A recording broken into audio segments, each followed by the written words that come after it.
Bom dia, meus amigos. A paz de Jesus, o Mestre Supremo, esteja em nossos corações.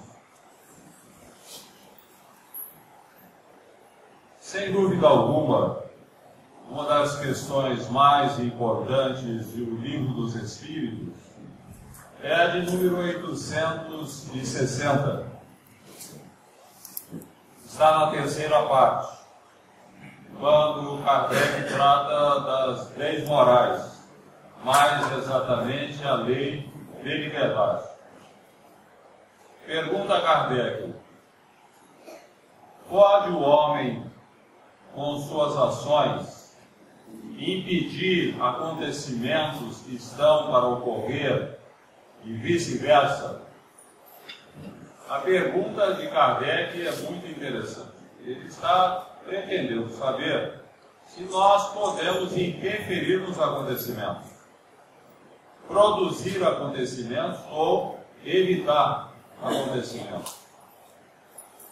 Sim, diz o mentor, desde que essa aparente mudança tenha cabimento na sequência de vida que escolheu. Além disso, para praticar o bem, que é o objetivo único da vida, lícito é ao homem evitar o mal, sobretudo aquele mal que possa produzir um mal ainda maior. Há nesta resposta do mentor espiritual todo um tratado de filosofia, com 3 questões básicas, fundamentais, que devem merecer a nossa atenção. Primeira, a prática do bem, diz o mentor, é o objetivo único da vida. A prática do bem é o objetivo único da vida. E sabemos que a prática do bem é importante. Estamos submetidos ao mecanismo de causa e efeito e sempre nos trará de volta o que fizemos. Então, se eu quero o bem para a minha vida, é indispensável que eu exercite a bondade. Pode parecer estranho, nessa resposta do mentor espiritual, ele situar a prática do bem como o objetivo único da vida. Afinal, não há outros objetivos para a existência humana? Superar mazelas e imperfeições? Adquirir conhecimentos e virtudes? Desenvolver potencialidades criadoras? Resgatar débitos kármicos? Aprender a conviver com a sogra? Não obstante, podemos dizer que a resposta do mentor espiritual está absolutamente correta. E para entender essa resposta, vamos considerar qual é a meta suprema que devemos atingir no processo de nossa evolução. Qual a grande meta que a gente tem que chegar? Diríamos que seria a nossa comunhão com Deus, plenamente integrados no ritmo da harmonia universal.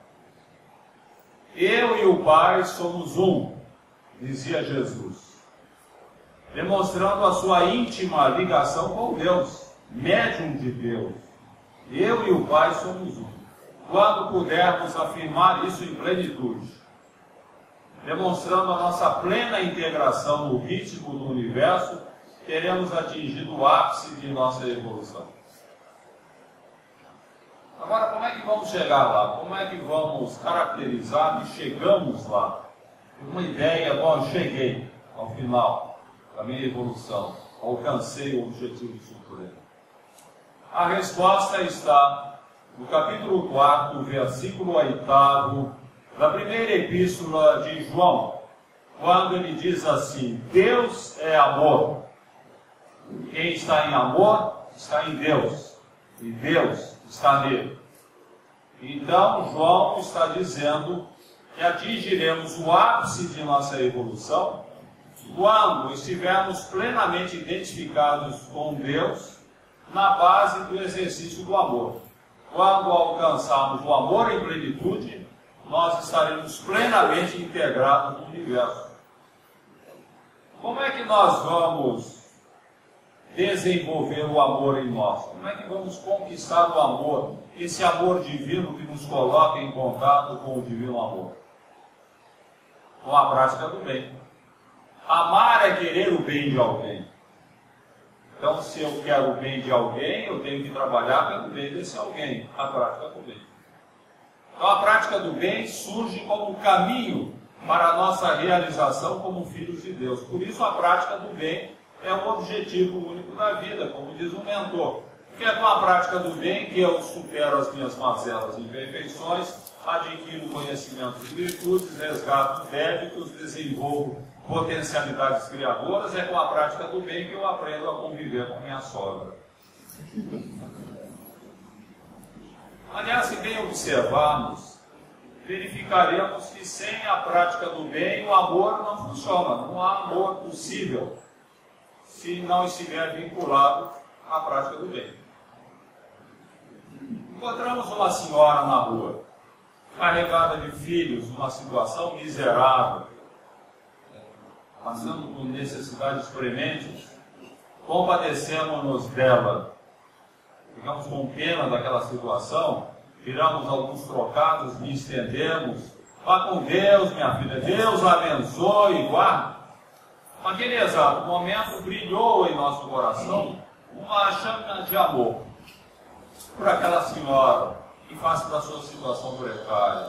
Mas que amor inconsequente, que amor improdutivo, que amor sem vergonha, que se limitou a dar uns trocados para a senhora, transferindo para Deus o cuidado de atendê-la nas suas necessidades essenciais.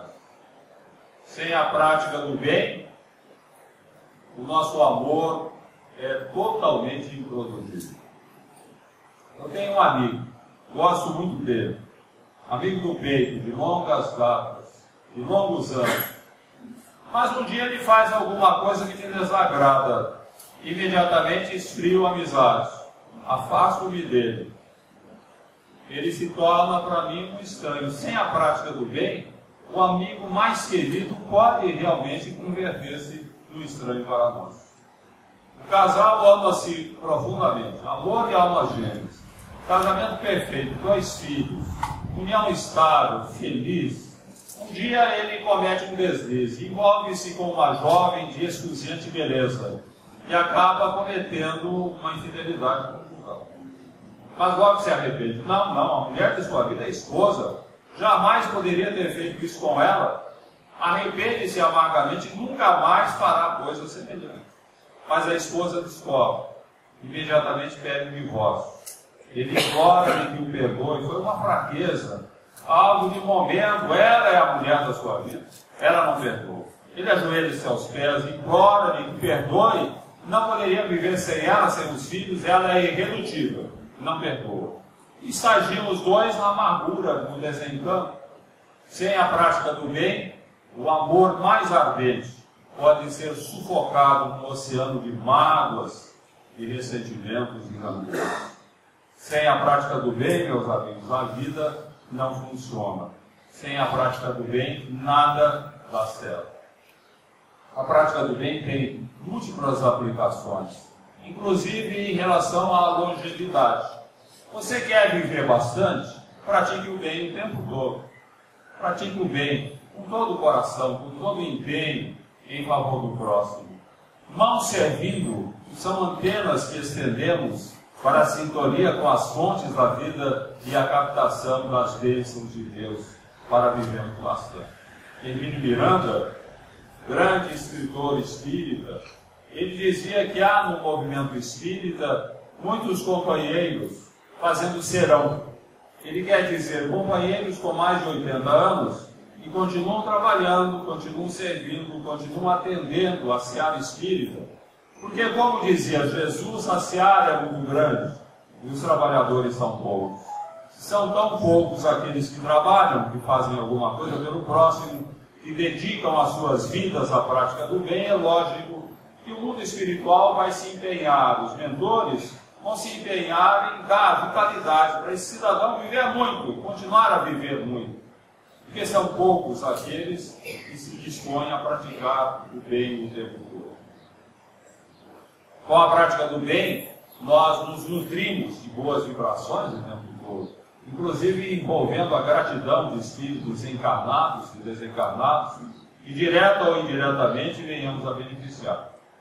Conta Chico Xavier que, certa feita, ele estava atrasado para o seu serviço em Pedro Leopoldo e caminhava a passos rápidos, largos, pelas ruas da cidade, quando passou pela casa de Dona Alice, uma frequentadora do centro, que estava ao portão a aguardá-lo. Olhe, Chico, eu preciso conversar com você. E Chico, sem parar, falou: desculpe, Dona Alice, eu estou atrasado, conversaremos mais tarde. E apressou o passo. Emmanuel apareceu para Chico. Chico, volte, atenda a nossa irmã, serão apenas alguns momentos, não vai ter problema. Chico voltou. Ah, falou Dona Alice feliz, sabia que você voltava, Chico, conheço o seu coração. E pediu-lhe orientação de como fazer uso de um medicamento que fora receitado pelo próprio médium, através do próprio médium, pelo Dr. Bezerra de Menezes. Chico lhe deu as explicações solicitadas e afastou-se, foi embora.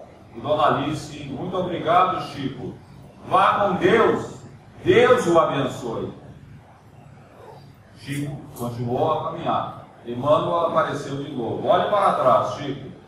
Chico olhou para trás e percebeu que dos lábios de Dona Alice partiam vibrações luminosas naquele vá com Deus.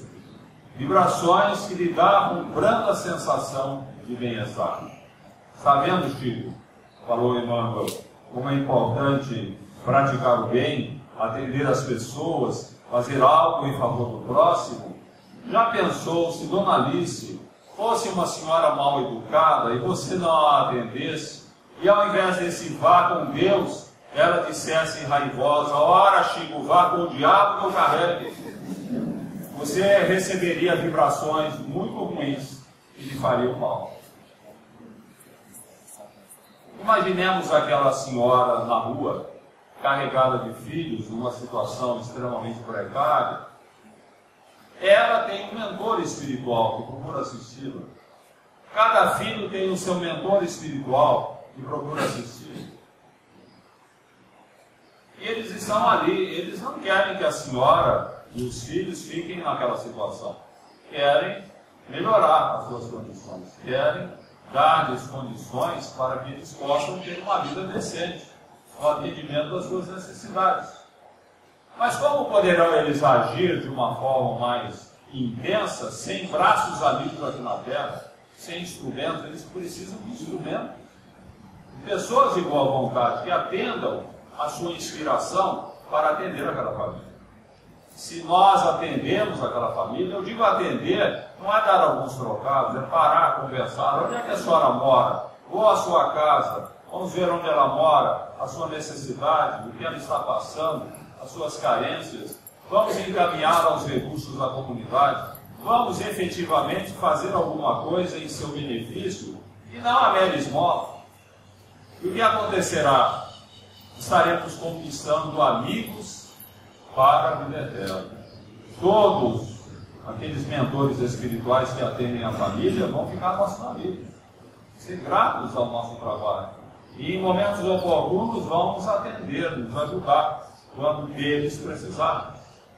Jesus dizia na parábola evangélica que das riquezas de origem iníqua devemos fazer amigos para a vida eterna. Uma expressão interessante de Jesus. Ele quer dizer o seguinte: todo dinheiro que cresce nas nossas mãos, em detrimento de necessidades alheias, todo cidadão avarento que só pensa em ganhar dinheiro, acumular fortuna, não se preocupa com o próximo, é uma riqueza iníqua, porque essa riqueza não lhe pertence. Tudo pertence a Deus. Todos os bens materiais que porventura estejam em nossas mãos, em última instância, é tudo propriedade de Deus. E se eu detenho esses bens apenas para meu bem-estar, sem pensar no próximo, esse bem é uma riqueza iníqua. O mesmo acontece com relação ao tempo. O tempo é um tesouro imenso que Deus nos concede para as experiências evolutivas. O tempo é uma maravilha. Nós temos moedas do tempo, que é o século, o ano, o dia, o mês, a hora. Moedas que nós vamos gastando. Mas esse tempo será sempre uma riqueza iníqua em nossas mãos, quando nós o utilizarmos apenas em favor de nosso bem-estar, de nosso proveito pessoal, sem nos preocuparmos com o próximo. Então, toda vez em que estivermos usando o nosso tempo para ajudar os semelhantes na prática do bem, fazendo alguma coisa na nossa casa, no local de trabalho, na vida comunitária, na instituição que frequentamos, onde quer que estejamos com a prática do bem, nós estaremos valorizando a riqueza do tempo, que deixará de ser iníquo nas nossas mãos, porque nós o estamos usando bem. No livro Eu Sou Malala, temos a experiência de uma jovem paquistanesa que sofreu um atentado terrorista dos talibãs, essa seita de fanáticos muçulmanos que encasquetaram a ideia de que a mulher deve ser serva do homem. Ela não tem o direito de estudar, não tem o direito de votar, não tem o direito de gerir negócios, não tem o direito de ser ela mesma, não tem o direito de apresentar o seu rosto em praça, na via pública, não tem o direito de sair sozinha, enfim, ela não tem direito nenhum, ela só tem deveres para o talibã. Alguma coisa de realmente lamentável observar o comportamento desses muçulmanos que, segundo os princípios de causa e efeito que nos regem, eles vão aprender a sua lição e quando reencarnarem, certamente acabarão reencarnando como mulher. Como mulher, eles vão sentir na própria pele o que é essa discriminação odiosa, o que é essa discriminação que não tem razão de ser, já que somos todos iguais perante Deus. Não dá para dizer que o homem é melhor que a mulher ou vice-versa. Pois bem, Malala sofreu a agressão, ela deram um tiro, ela quase morreu. Foi socorrida, hoje mora na Inglaterra. O atentado contra ela aos 14 anos, ela tinha 14 anos, aconteceu porque ela insistia em ir para a escola. E o Talibã achava que ela não devia frequentar a escola. Então, onde o Talibã domina, em regiões do Oriente, mulheres não têm escola. Crianças, só meninos vão para a escola, as meninas não. E Malala insistiu não que ela queria ir para a escola, e ela continuou indo. E por isso sofreu o atentado. Malala ganhou o Prêmio Nobel da Paz no ano passado, 2014. Ela e um trabalhador indiano, o Satyarthi, Kairala Satyarthi, e juntamente com ela trabalham por dar independência às mulheres e dar às crianças o direito supremo de frequentar a escola, seja um menino ou seja uma menina. Mas o que chamou a nossa atenção no livro Eu Sou Malala foi um ditado paquistanês que ela cita, que eu acho muito ilustrativo daquilo que estamos falando. O ditado diz assim: quando damos arroz aos pobres, até os passarinhos e as formiguinhas que comem os grãos que caíram no solo oram por nós, oram em nosso benefício. Toda a natureza ora por nós quando praticamos o bem. Lembrando uma expressão atual, o universo conspira em nosso benefício quando praticamos o bem. A prática do bem é o objetivo único da vida, diz o mentor. É uma coisa que nós devemos assimilar para sempre. Praticar o bem o tempo todo. É com a prática do bem que nós nos realizamos como filhos de Deus. A prática do bem tem utilidades realmente incríveis. Você quer vencer um vício? Pratique o bem. É com a prática do bem que nós vencemos o vício. Quem descobriu isso foram os fundadores do AA, Alcoólicos Anônimos, essa nobre entidade que tem auxiliado viciados do álcool do mundo todo. O AA hoje está espalhado pelo mundo. Um trabalho maravilhoso. Os fundadores do AA fizeram uma descoberta interessante. Eles descobriram que sempre que se preocupavam em socorrer irmãos viciados em infortúnio, eles não sentiam a compulsão do vício. Então eles perceberam, toda vez que eles estavam trabalhando por irmãos alcoólatras, eles não sentiam a compulsão de beber. E foi por aí que eles andaram no AA. E hoje os participantes do AA aprendem que na medida em que sejam dispostos a ajudar seus irmãos, eles vencerão a compulsão do vício. Qualquer vício pode ser vencido assim. É interessante que alguns pesquisadores fizeram uma descoberta muito importante. Descobriram que a prática do bem, ela estimula os mesmos centros cerebrais que são estimulados pelo vício, sem efeitos colaterais. O álcool nos dá alguma euforia, o fumo tranquiliza, as drogas fazem um céu artificial, mas nós sabemos que o preço que se paga é muito alto. Os efeitos colaterais a longo prazo são terríveis. Eu conversei certa feita com um paciente terminal. Ele estava com um grave problema nos pulmões. Os pulmões estavam parando de funcionar, fruto do cigarro. E ele me confessou que tinha um grande arrependimento na sua vida. Não ter parado de fumar há 30 anos. Ele falou para mim, eu me arrependo de não ter parado de fumar há 30 anos, porque eu estou pagando um preço muito alto pelo prazer que o cigarro me dava naquela época. E outro detalhe interessante, pesquisadores também descobriram que uma boa ação, quando realmente nós nos empenhamos em ajudar alguém, nos proporciona bem-estar por 4 horas. Interessante, é uma coisa que nós podemos tentar pôr em prática, experimentar. Uma boa ação nos dá um bem-estar de 4 horas. Aquela senhora na rua, por exemplo, praticar a boa ação seria ir à casa dela, ver o que ela está enfrentando, as suas dificuldades. Dar uma ajuda efetiva para aquela senhora, isso vai nos garantir 4 horas de bem-estar. Então, se a prática do bem nos dá 4 horas de bem-estar, vamos ser viciados na prática do bem. Vou praticar o bem o tempo todo, onde eu estiver, sempre empenhado em ajudar as pessoas. Assim, eu estarei bem também o tempo todo. Podemos até, com base nesse princípio, fazer uma avaliação do nosso grau de envolvimento com a prática do bem. Por exemplo, o indivíduo está sempre mal, nunca está bem, ele é indiferente à prática do bem. Aquele que tem altos e baixos, ele pratica o bem eventualmente. Aquele que tem mais altos que baixos, ele pratica o bem frequentemente. Aquele que está sempre bem, este é um atleta do bem, pratica o bem o tempo todo. A segunda proposta do mentor espiritual na questão 860 também é de uma importância fundamental. Ele diz que com a prática do bem, nós podemos evitar o mal, sobretudo aquele mal que possa produzir um mal ainda maior. Com a prática do bem, podemos evitar o mal, sobretudo aquele mal que possa produzir um mal maior. Por exemplo,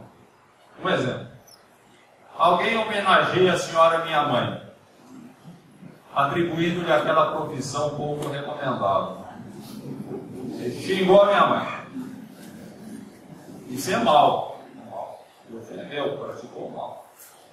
O que eu posso fazer? Eu posso reagir e brigar com ele, discutirmos, eu xingo também, nos atracamos e podemos até nos matar. Isso acontece muito em trânsito. Quando as pessoas, por uma bobagem de trânsito, a gente vê se atracam e até se matam. Há mortes que acontecem. O mal menor, que foi um xingamento ou foi um acidente de jeito de trânsito, acabou se convertendo no mal maior pela reação da pessoa. Isso que o mentor quer dizer. Eu posso neutralizar o mal que me fazem reagindo bem. Daí eu evito o mal futuro ou o mal maior. O cidadão xingou a minha mãe, tudo bem. Ele deve estar perturbado, ele deve ser assim mesmo, o problema dele. Deus o abençoe, vá com Deus. Neutralizei no momento, naquele instante, o mal que a pessoa me fez xingando. Há um princípio que nós devemos colocar em prática se queremos seguir essa orientação do mentor. Esse princípio é o seguinte: não é o mal que nos fazem que nos faz mal, e sim o mal que fazemos a nós mesmos quando reagimos mal ao mal que nos fazem. Eu vou repetir, isso é importante, vamos até guardar bem. Não é o mal que nos fazem que nos faz mal, e sim o mal que fazemos a nós mesmos quando reagimos mal ao mal que nos fazem. Isso tem aplicação em questões sentimentais. A jovem ama extremadamente o noivo, estão prestes a casar, ela tece ternos anelos de uma união perfeita, de um lar carregado de filhos, de uma felicidade completa. Às vésperas do casamento, o rapaz rompe o noivado e diz que está apaixonado por outra mulher. A jovem tem um choque violento, cai em depressão, fica dominada pela angústia, perde a vontade de comer, a vontade de viver, definha e morre. Diz o poeta, morreu de amor. O rapaz ama profundamente a jovem noiva, estão prestes a casar. Ele sonha com o casamento. Mas nas vésperas do casamento, a jovem rompe a relação, diz que está apaixonada por outro homem. Ele fica furioso, toma de um revólver e fuzila a noiva. Diz o poeta, matou por amor.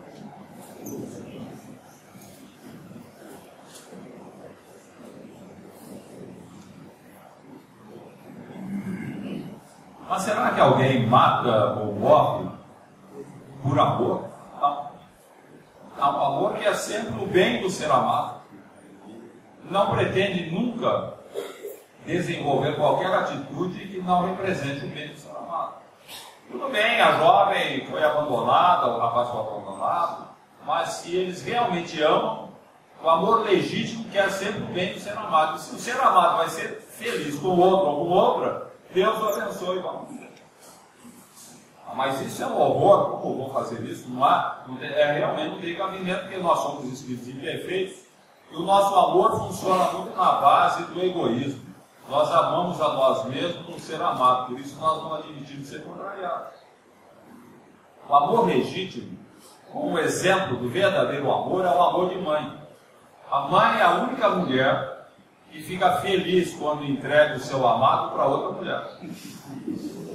Quando o filho se casa, a mãe não vai sofrer, o filho vai deixar do lado. Poxa, está tão acostumado.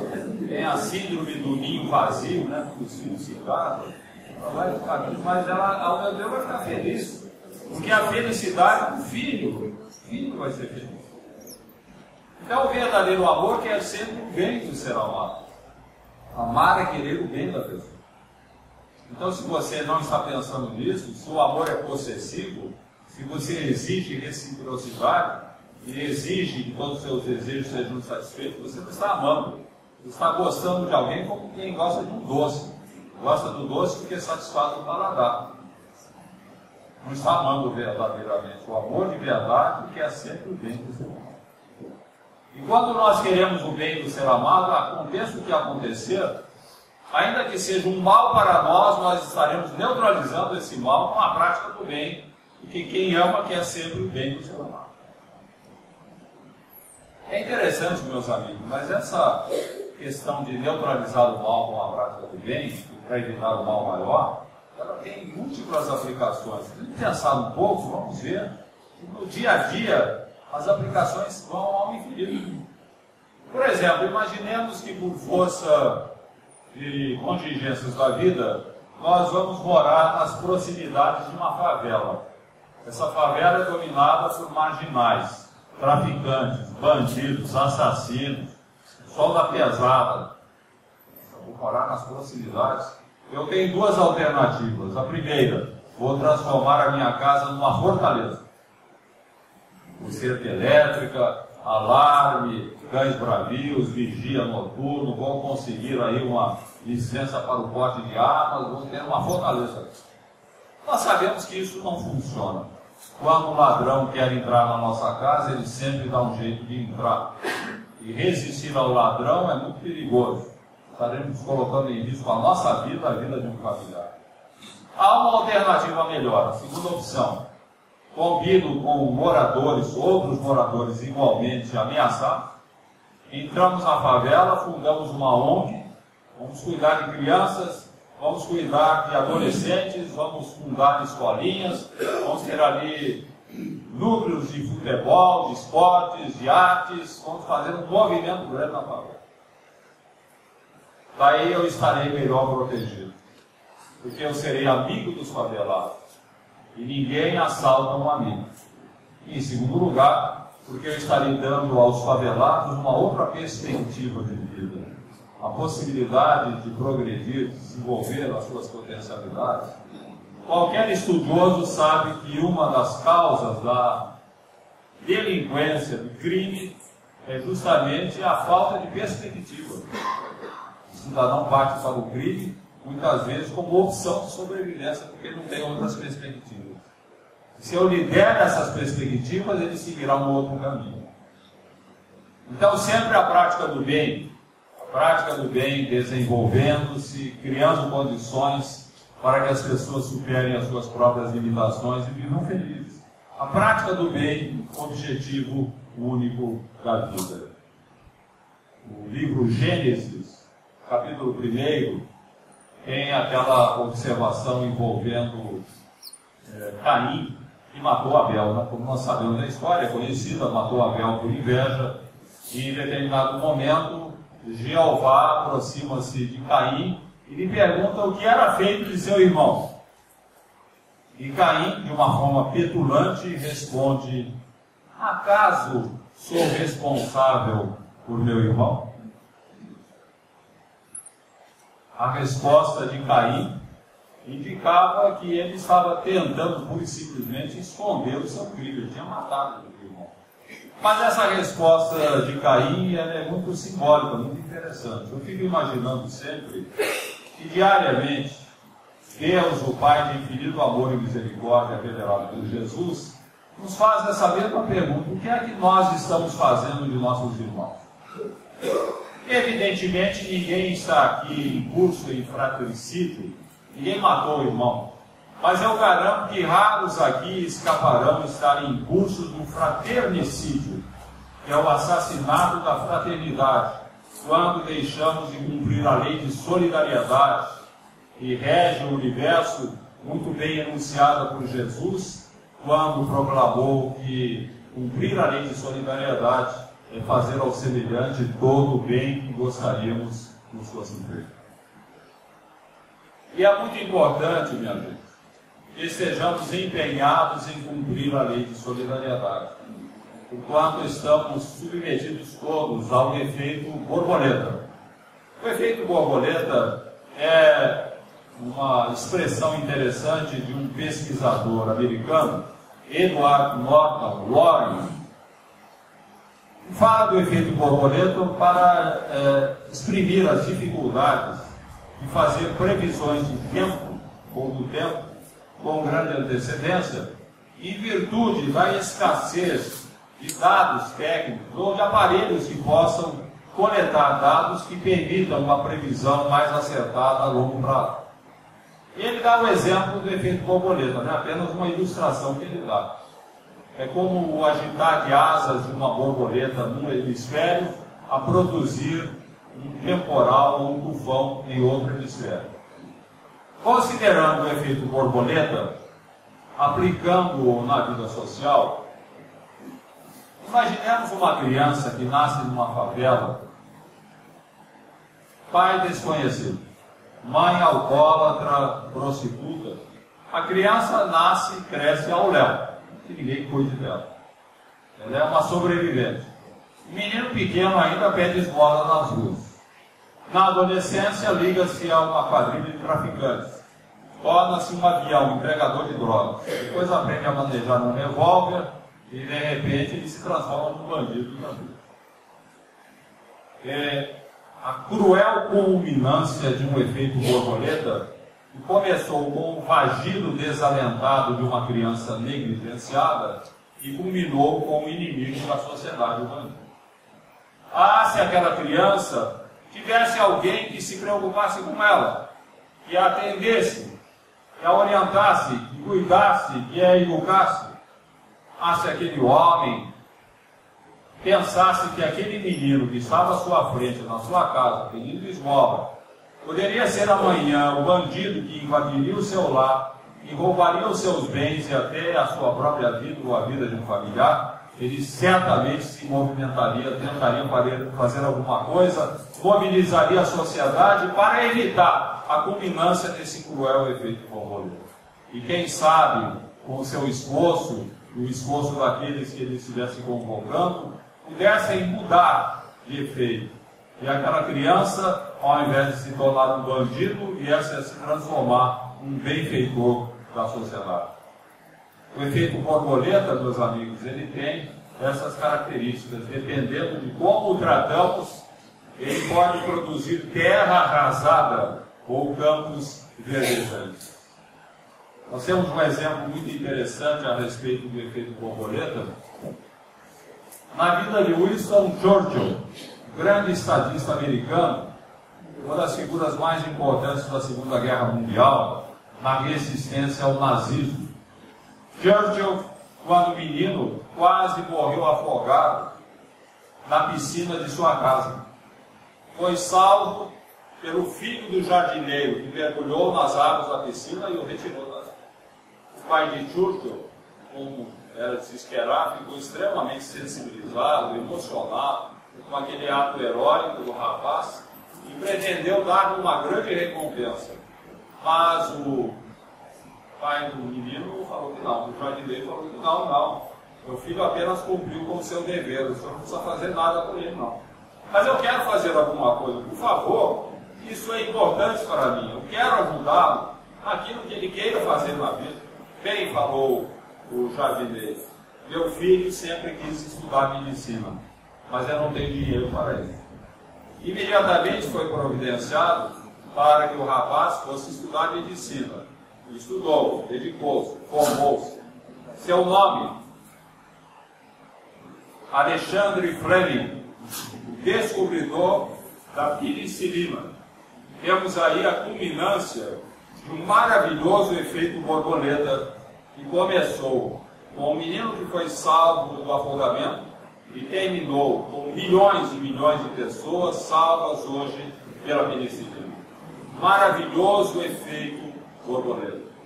E tem, como dissemos, múltiplas aplicações, o desdobramento das nossas atividades. E esse efeito borboleta que envolveu Churchill teve um desdobramento interessante.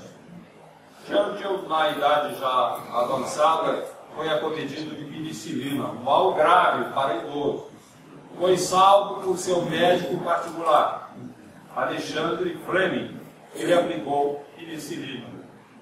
E Churchill dizia bem-humorado ser talvez das poucas pessoas na Terra que teriam a oportunidade de agradecer 2 vezes alguém por lhe haver salvo a vida 2 vezes. O efeito borboleta é assim, ele vai se expandir. Lembra a expressão de Jesus: o reino de Deus é semelhante a um grão de mostarda, que é a menor de todas as sementes, mas quando plantada, produz árvores enormes, onde as aves vêm fazendo seus ninhos, multiplicando sementes ao infinito. Assim é o efeito borboleta. Ele vai se multiplicando e multiplicando sempre. Boas ações sempre terão como decorrência uma multiplicação de boas ações. É o efeito borboleta que vai se expandindo. E nós temos que lembrar sempre que, de acordo com o efeito borboleta, dependendo de como o tratamos, ele pode produzir terra arrasada com campos verdejantes. É cuidar bem dele, o efeito borboleta, cuidar bem dele sempre com a prática do bem. Mas há também um aspecto curioso dessa questão.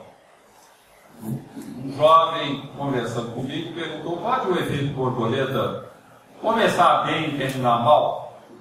Não, se ele começa bem, ele tem que terminar bem. Não é que eu beijei uma garota, apaixonei-me por ela, começamos a namorar, noivamos, casamos, e a sua mãe veio morar conosco.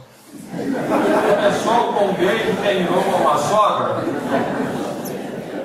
Eu falei, não, mas é um bom efeito do borboleta. A sogra é a sua oportunidade de exercitar a compreensão, o respeito, a tolerância. E olha, trate a sua sogra como se fosse sua mãe. E ela certamente o tratará como se você fosse seu filho.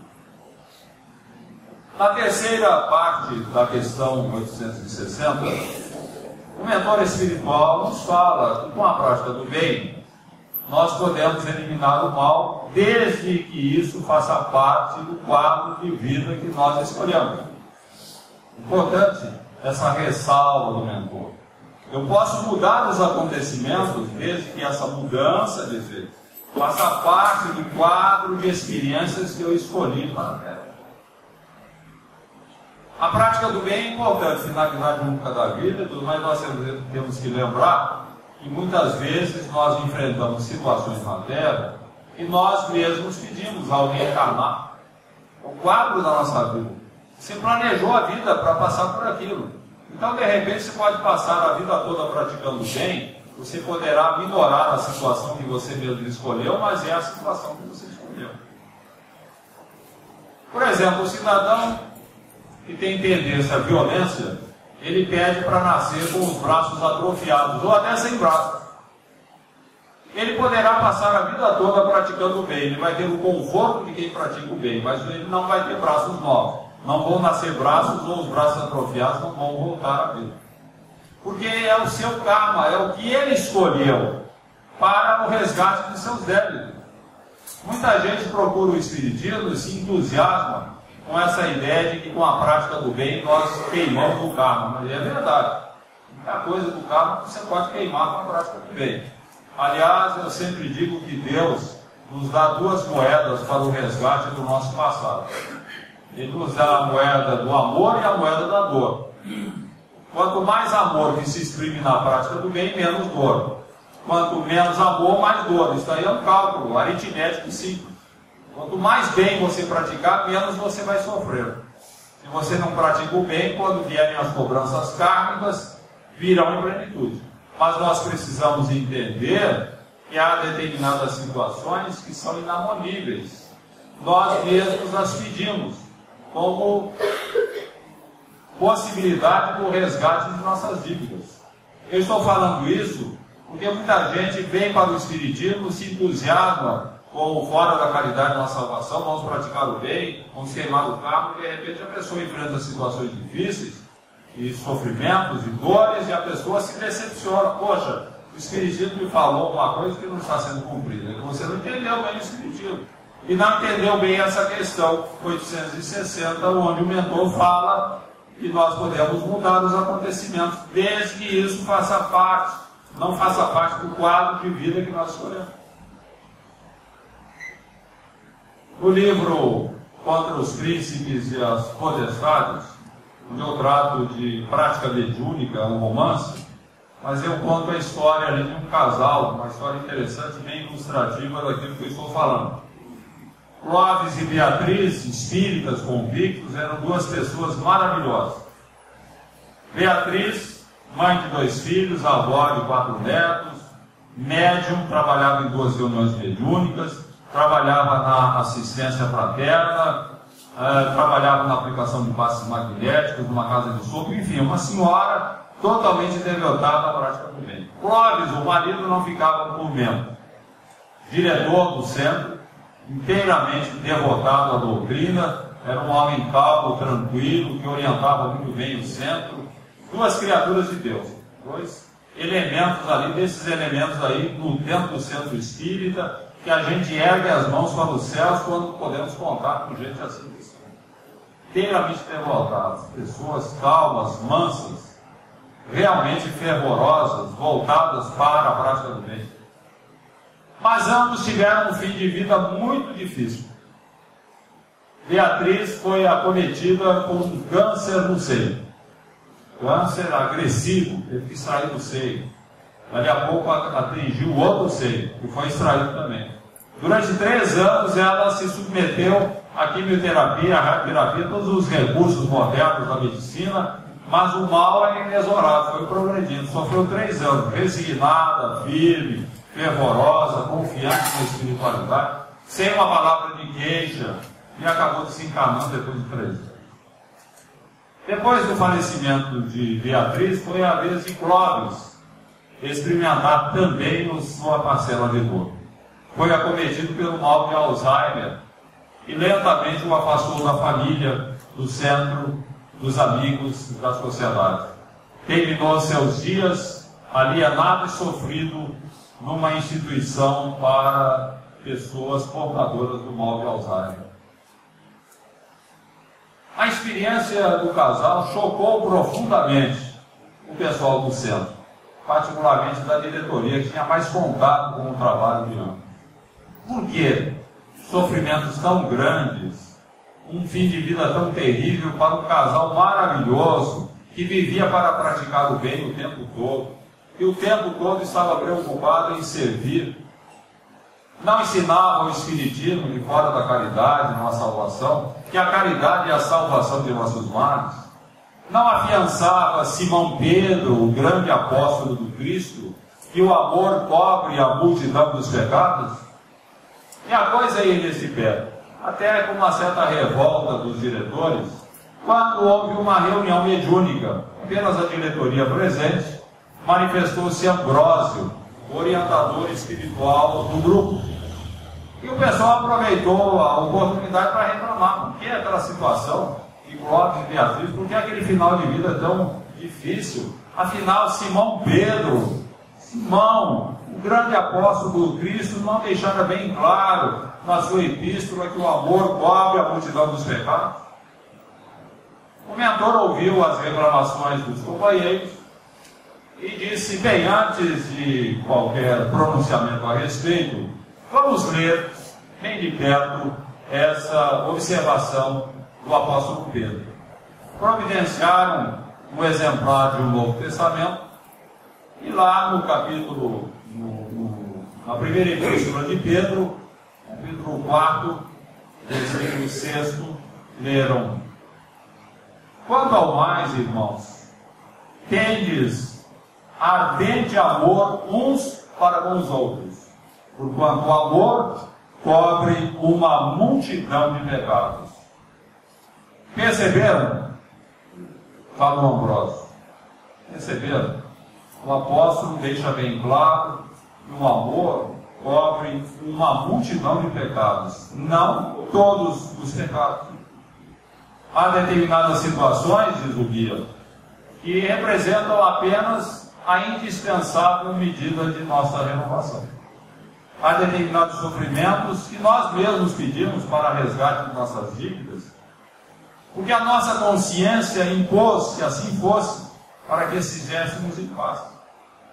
Então nós vemos hoje um casal maravilhoso, não conhecemos os desenganos, os comprometimentos do casal em vidas anteriores. Isso acontece com todos nós. Todos trazemos dívidas do passado que pedem ao concurso da dor, não por imposição da justiça divina, mas por imposição da nossa própria consciência.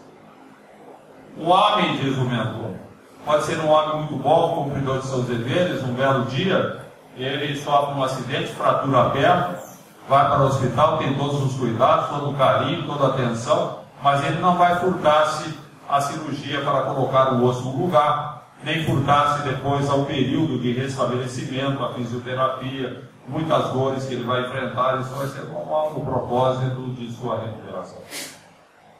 O mesmo, diz o mentor, acontece em nossa vida. Há determinados comprometimentos nossos que são verdadeiras fraturas espirituais. E para colocar os ossos no lugar tem que ter um trampo da dor, não dá para escapar. A prática do bem ameniza tudo, diz o mentor.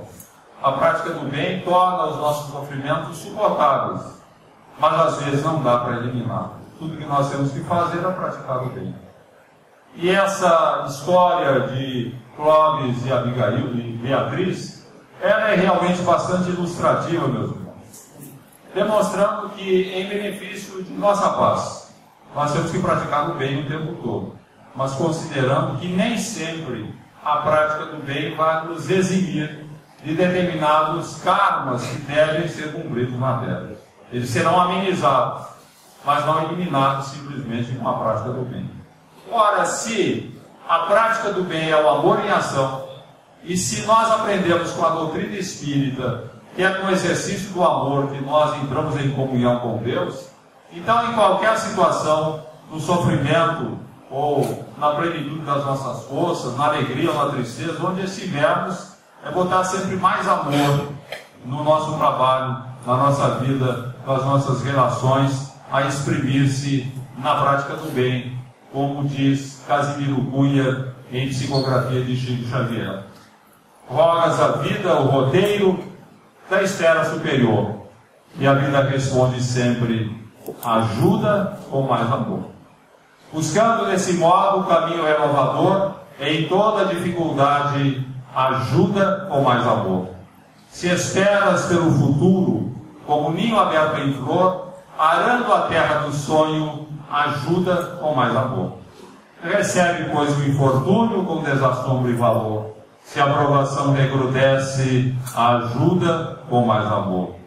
Suporta com paciência a nuvem do dissabor. Buscando nova alegria, ajuda com mais amor.